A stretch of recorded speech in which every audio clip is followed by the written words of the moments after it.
Hi, this is my current project based around exploiting body image. I really wanted to examine the human body and highlight on natural bodily surfaces and textures through wrinkles, body hair and stretch marks. Judy Clark's process and her exhibition issues immediately caught my attention, and I was fascinated by her intrigue with body maps and forensic science. To mimic her print work with graphite powder and white Fablon, I made these boards and using paint printed onto them using different parts of my body. This was successful because each print ended up making different markings and patterns from the others.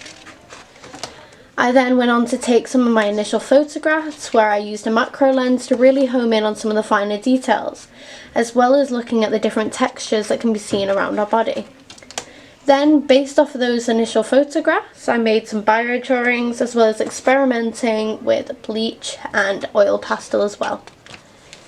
And then made some of my own prints where I used my hand to look at the different tracks that can be left behind through paint. I made a series of these before printing onto different surfaces. I used mud rock, fabric, dried up paint and sandpaper to give off the illusion of the different textures of the skin, some quite rough, some quite smooth. I then went back to the idea of using the printing on boards, however this time I expanded the area on my body in which I looked at and then put them together. This is my feet, then my arms and then a series of lips. I think this was particularly successful because each print showed insane detail. For example, here there's quite a lot of body hair that can be shown, wrinkles, scarring, etc.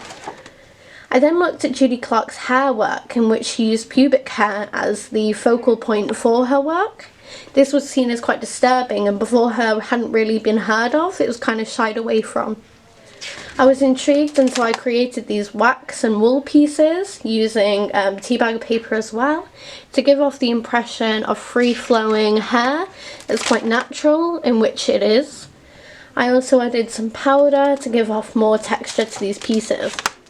Contrary to those last ones, I then created these quite dense and harsh pieces, still using wax and wool. However, now they're seen as more disturbing and distressing, like Judy Clark intended her work to be. I then moved on to creating these collage pieces, using the wool and using the prints from earlier as development. I think these were quite successful as it looks at all the different areas of our body. I then moved on to looking at Rebecca Warren. Rebecca Warren creates these quite sexualized, dramatic sculpture pieces in which she overemphasizes body parts and makes them quite rough and textured and dense, which I found really fascinating and was really influenced by her work. So I created these mud rock pieces. Each one intended to look like a different part of the skin, however they're all quite harsh. There's lots of lines and fingerprints left within the pieces themselves. I have made more of them, however I've moved on to development, in which I've now added sewing onto the mud rock itself as to give off the impression of hair. This one is intended to look like a mole on the face or skin.